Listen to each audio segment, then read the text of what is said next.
right here. Look at that. That's unbelievable. Nestled in the cold waters of San Francisco Bay, Alcatraz Federal Penitentiary, established in 1934, was once deemed inescapable.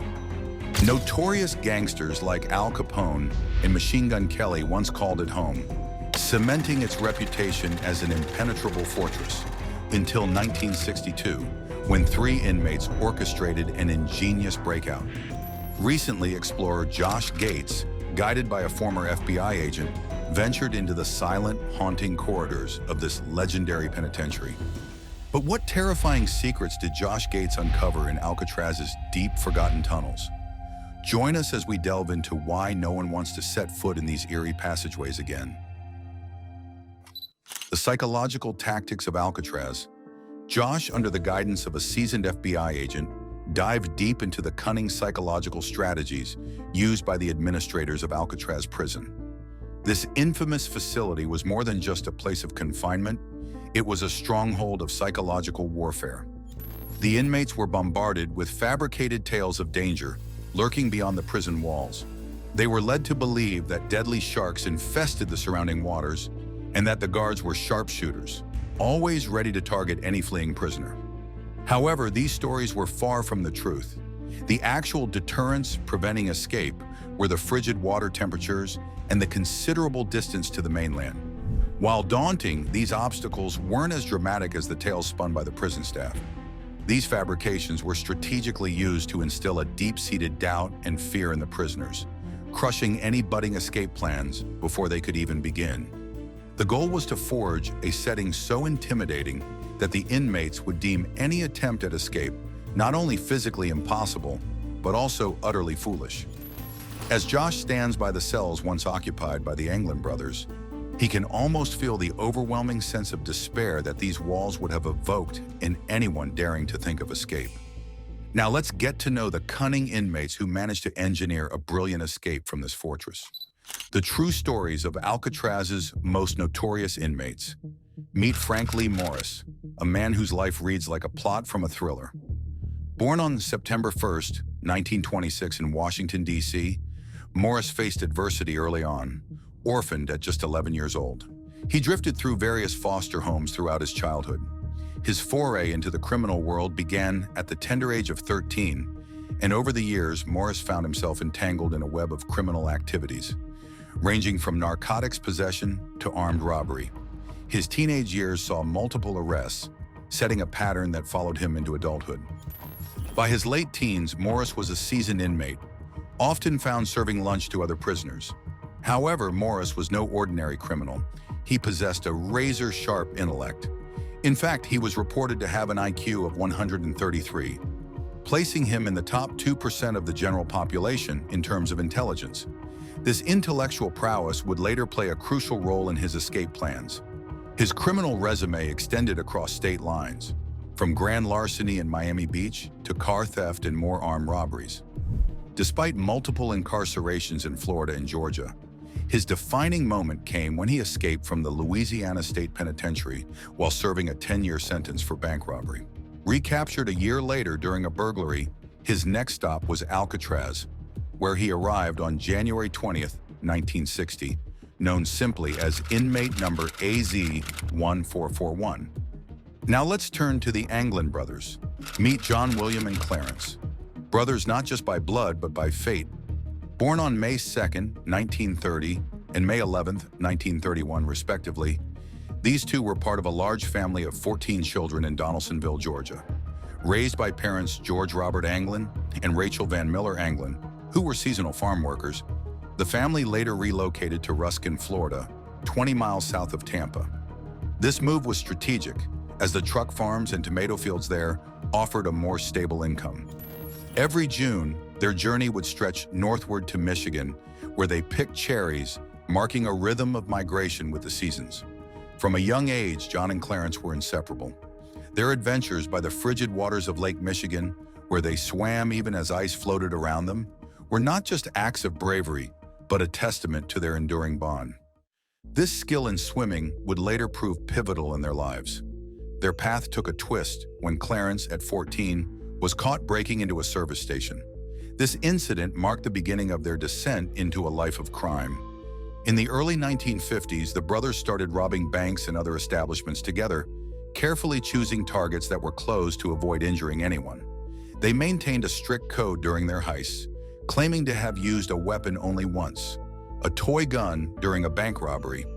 Their most notable crime came on January 17, 1958, when they, along with their brother Alfred, robbed the Bank of Columbia in Alabama.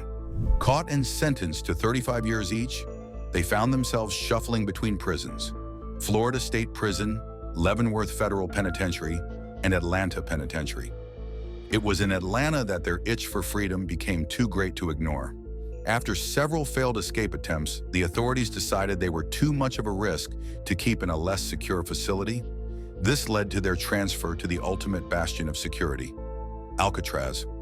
John arrived on October 24, 1960, as inmate number AZ-1476, and Clarence followed on January 16, 1961, as inmate AZ-1485. Little did anyone know, Alcatraz was not the end of the road for their escapades, but rather the setting of their most audacious act yet. Finally, there's Allan West. Born on March 25, 1929 in New York City, Allan had a notorious criminal record, being arrested over 20 times. His life of crime led to his imprisonment for car theft in 1955, initially at Atlanta Penitentiary and later at Florida State Prison. Following an escape attempt from the Florida facility, West's fate took a dramatic turn. At the age of 28, he was transferred to the notorious Alcatraz in 1957, where he was known as inmate AZ-1335. The ingenious escape plan. The incredible escape from Alcatraz was sparked by a remarkable discovery made by Allan West, who initially proposed the daring plan. West stumbled upon a crucial detail while assigned to clean the roof above the cells. There he noticed a ventilation duct leading directly to the building's roof. This particular duct was unlike others. It lacked a concrete cover and featured steel rods that appeared relatively easy to manipulate. Upon realizing the significance of his find, West quickly shared the information with his neighbor, Frank Morris. Morris, known for his sharp intellect and strategic mind, instantly saw the potential in West's discovery. It was Morris who then took charge, transforming the initial idea into a full-fledged escape plan. His exceptional intelligence made him the natural leader of the operation. To bring this plan to life, Morris enlisted John and Clarence Anglin, brothers whose cells were conveniently close to his. This proximity allowed for constant communication, which was vital for the meticulous coordination required. The trio, guided by Morris's keen planning, worked on navigating the intricate passageways behind the cells, designed originally for sanitary ducts. Once they managed to escape their cells, the group could easily climb these ducts to reach the pivotal ventilation hole. The plan involved cutting through the steel rods to make their way onto the prison roof, a feat that seemed almost impossible. Moreover, Morris observed that the prison walls had been weakened over the years. The corrosive effects of seawater had taken their toll, eroding the structure's integrity. This deterioration played into their hands, making the escape more feasible. Their plan exploited a maze of passages hidden behind the cell blocks, which housed small ventilation openings. Though originally too narrow for escape, the weakened walls presented a new opportunity. The inmates harnessed this significant weakness in the prison structure, initiating their breakout without any proper tools. Ingeniously, they used spoons, which they had covertly obtained, to chisel away at the walls bit by bit.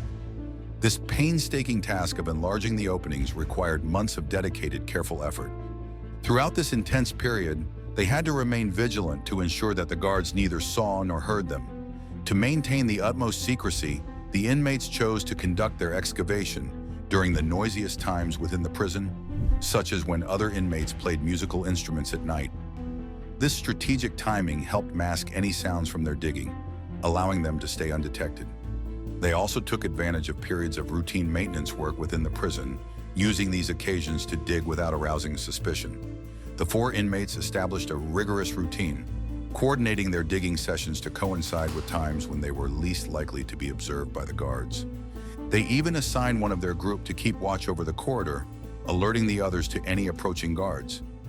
Given Alcatraz's reputation for strict security and a high number of guards, such meticulous precautions were vital to the success of their escape plan. Despite the risk of sudden checks by guards and the possibility that other inmates knew of their plan, no one betrayed the conspirators. In fact, it was common for inmates to support each other in escape attempts. As a matter of fact, helping fellow inmates was viewed as a key principle among prisoners. In a breathtaking plot straight out of a movie, nearly 80 inmates at Alcatraz were in on the escape plan. During the arduous digging process, not a single one of these inmates betrayed the secret to the authorities. To cleverly conceal the openings they tirelessly worked on, the escapees crafted ingenious disguises. In the prison workshop, they created cardboard planks, meticulously painted to blend seamlessly with the cell walls, and placed these over the holes. To ensure further camouflage, they strategically positioned personal items like musical instruments and clothing to block any view of their ongoing work. After months of grueling effort, the inmates successfully enlarged the openings enough to squeeze their bodies through, marking a significant milestone in their elaborate escape plan. However, escaping the prison was only part of their ambitious goal. The ultimate challenge was to leave the island itself, which required crossing the treacherous sea. In a stroke of genius, they devised a plan to construct a boat. Inspiration struck when they found an article in a mechanics magazine that described how to fashion a rubber boat and life jackets from raincoats. Raincoats were abundant within the prison, and with the help of fellow inmates, they managed to collect and covertly acquire 50 raincoats for their project. The dilemma then became where to store and assemble these crucial materials. The only available space was on the roof of their cells, precisely where Allan West had earlier discovered the ventilation duct opening. However, this area was under regular surveillance by guards overseeing inmate activities. In an impressive display of cunning and ingenuity, Allan West, guided by the sharp intellect of Frank Morris, orchestrated a brilliant deception. West convinced the guards that it was necessary to cover the bars above the cells with blankets and sheets to prevent dust from falling during cleaning operations.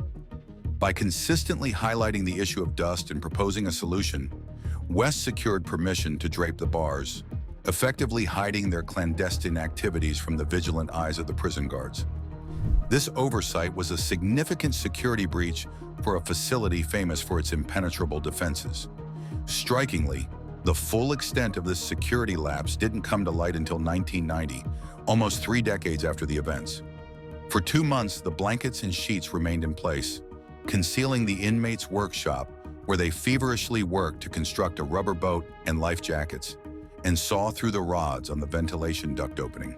The area above the cells was transformed into a fully equipped workshop, complete with all the necessary tools brought up from below. However, there was the risk of their frequent absences during nightly escape preparations. To dupe the guards during routine checks, they crafted fake heads, cleverly making it appear as though they were sound asleep in their cells. These decoys were strategically placed on their pillows, covered with blankets, and perfectly timed for the nighttime inspections. The guards, fooled by the lifelike heads, would glance at what seemed to be inmates resting and move on, completely unaware of the escapees' actual activities. These replicas, now iconic and preserved within the prison archives, were a testament to the inmates' resourcefulness. Using everyday materials found in their cells, like soap, cement dust from their digging, toilet paper, paste, and dyes from the prison workshop, they mixed these components to create convincing facsimiles of their own heads. The crafting of these heads wasn't without its challenges, particularly when it came to mimicking the appearance of hair. This problem was ingeniously solved by Clarence, one of the inmates who worked in the prison's barbershop. Clarence became pivotal in this aspect of the plan, secretly collecting hair from the floor of the barbershop. He gathered enough to provide a realistic hair topping for each of the fake heads, enhancing their authenticity. With their ingenious decoys in place, the inmates were able to continue their work undetected, spending night after night in their secret workshop. There, they diligently focused on constructing a rubber boat and life jackets, essential for their planned escape. Over the course of 2 months, their efforts brought them closer to freedom, all while under the watchful yet deceived eyes of Alcatraz's guard. The night they vanished, Finally, the fateful night of June 11, 1962 arrived, and the stage was set for the legendary Alcatraz escape.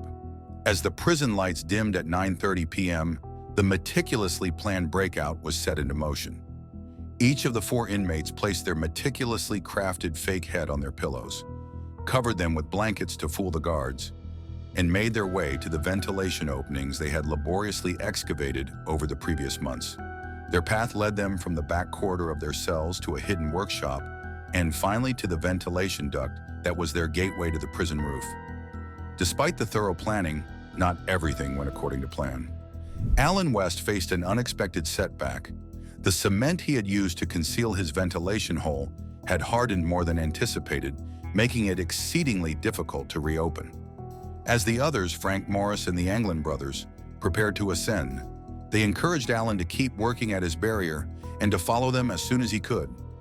Undeterred by Allan's predicament, the 3 continued on, assembling the rubber boat and life jackets they had crafted and removing the steel rods from the duct opening.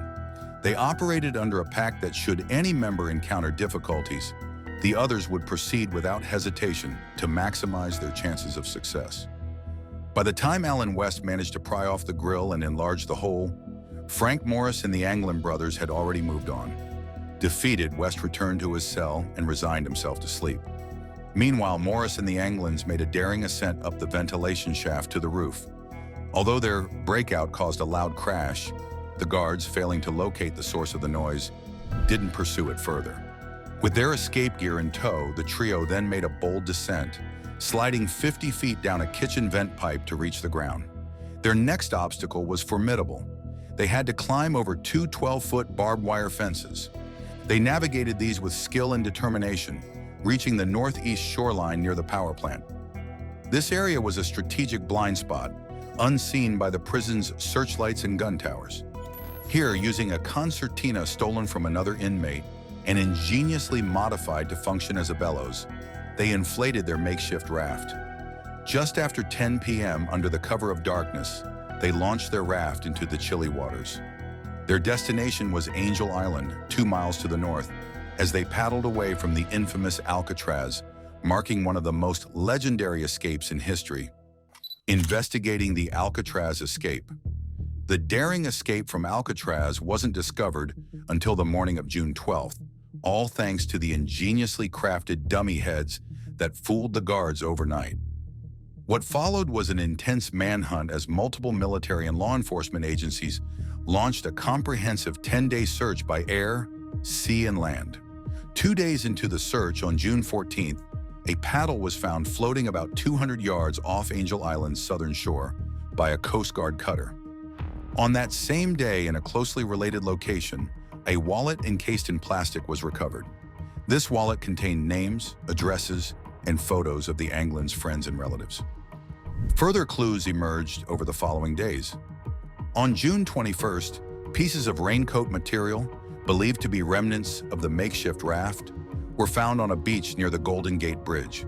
The next day, a deflated life jacket crafted from the same material was found floating 50 yards off Alcatraz Island. Despite these finds, the final FBI report stated that no other physical evidence was discovered. Early on, FBI agents speculated that the escapees had drowned.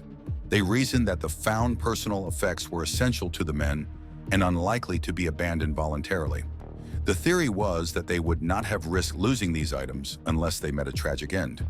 However, the mystery deepened as no human remains were ever found, leaving room for endless speculation and intrigue about the fate of the daring escapees.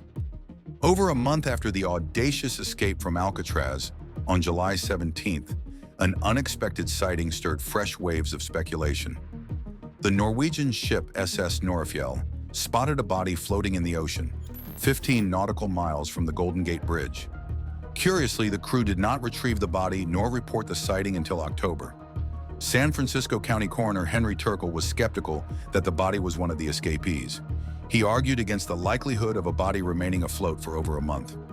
Turkle suggested an alternative identity for the deceased, Cecil Philip Herman, a 34-year-old unemployed baker who had tragically jumped from the Golden Gate Bridge just 5 days before the sighting.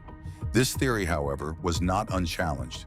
Several coroners from neighboring counties believed it was possible that the remains were indeed those of one of the escaped inmates. Amidst these debates, FBI investigators maintained a cautious stance. They acknowledged the theoretical possibility that the escapees could have made it to Angel Island. However, they emphasized the slim chances of survival, given the turbulent currents and the frigid temperatures of the bay waters. According to inmate Allan West, their plan upon reaching land involved stealing clothes in a car to aid their getaway. Intriguingly, no such thefts were reported in the area following their escape. Josh Gates' tour of Alcatraz. As Josh Gates explores the corridors of Alcatraz, he's struck by the sheer amount of new information he's learning about the Notorious escape. Walking down the same prison block where it all happened, he's shown Frank Morris's cell, and he learns that the Anglin brothers were just further down the block. The fact that these inmates devised such an elaborate escape plan, despite being separated by distance, truly astonishes him. Josh's tour doesn't just stop at walking through. He experiences being locked in one of the tiny cells himself, giving him a chilling taste of the claustrophobic conditions the inmates endured. It's in these cramped quarters where they hatch their daring plan. He's then taken through the hidden tunnels the escapees used to sneak out of their cells, heading towards a makeshift workshop where they crafted life jackets and rafts. The highlight of Josh's visit comes when he is shown the actual route the escapees presumably took to reach the ocean, but the intrigue deepens when he views items preserved by the FBI that were instrumental in the escape.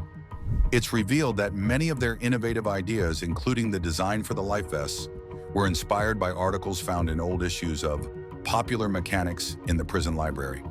This piece of information fascinates Josh, highlighting how even educational materials intended for rehabilitation inadvertently aided in their escape. Among the artifacts, Josh has shown one of the actual fake vent grates made by the inmates. This handcrafted piece, composed of layers of cardboard, soap, and paint, was meticulously designed to cover and blend into the deteriorating concrete around the air duct, camouflaging it perfectly with the prison wall. Josh was amazed by the surprising level of craftsmanship among the inmates, reminiscent of a real-life MacGyver scenario. Over 6 months, using nothing more than spoons and discarded blades, these prisoners meticulously chiseled away at the concrete walls of their cells. Their resourcefulness didn't stop there. They even constructed a handmade periscope. This clever device, equipped with a small mirror, allowed them to stealthily monitor guard movements and check the prison's rooftop before executing their escape plan. Moreover, they transformed a vacuum cleaner motor into a makeshift drill. As Josh's journey through the prison continues, he encounters the replica heads used by the inmates to trick the guards during their escape. Placed meticulously on their beds, these heads were so lifelike that Josh admits they could easily fool anyone, especially in the dim light of night. Intriguingly, he notices that there are 4 heads, yet only 3 inmates escaped. This puzzling observation leads him to learn about the initial escape plan, which included a 4th inmate who, ultimately, was left behind. Josh concludes his tour struck by the realization that even Alcatraz, reputed to be the most secure prison in the world, had its vulnerabilities. Allan West's fate, Alcatraz's end, and the ongoing hunt. Allan West, the only conspirator who didn't make it out during the famed Alcatraz escape, ended up fully cooperating with authorities. Due to his cooperation, he faced no charges for his involvement in the escape plan. After Alcatraz was closed down in 1963, West was transferred to McNeil Island in Washington, and later back to Atlanta Penitentiary. Post-release in 1967, after serving his initial sentence, West found himself again behind bars the following year in Florida, charged with grand larceny. His life took a darker turn in October 1972 at Florida State Prison, where he fatally stabbed another inmate in an incident that was possibly a racially motivated hate crime. West continued to serve multiple sentences, including life imprisonment for the murder, until his death from acute peritonitis in 1978. Due to its high operational costs, nearly $10 per prisoner per day compared to just $3 at Atlanta Penitentiary, and the extensive damage caused by 50 years of exposure to saltwater, Alcatraz was deemed too expensive and structurally compromised to continue operations. Consequently, Attorney General Robert F. Kennedy made the decisive call to close the facility on March 21, 1963. The mystery of the escapees from Alcatraz continued to captivate the nation long after the prison doors shut. The FBI officially concluded their investigation on December 31, 1979, after 17 years of exhaustive searches and analysis. They determined that it was most likely that the prisoners drowned in the frigid waters of San Francisco Bay during their attempted escape to Angel Island.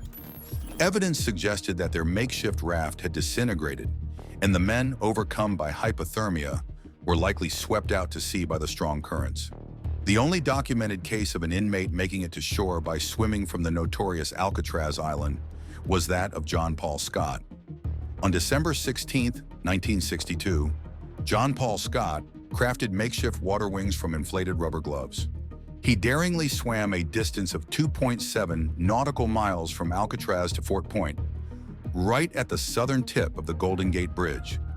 Exhausted and hypothermic, Scott was discovered by teenagers, barely clinging to life.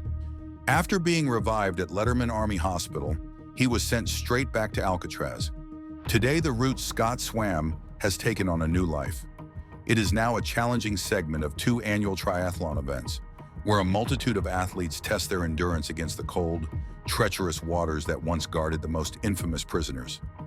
The case of Frank Morris and the Anglin brothers' escape didn't end with the FBI's closure.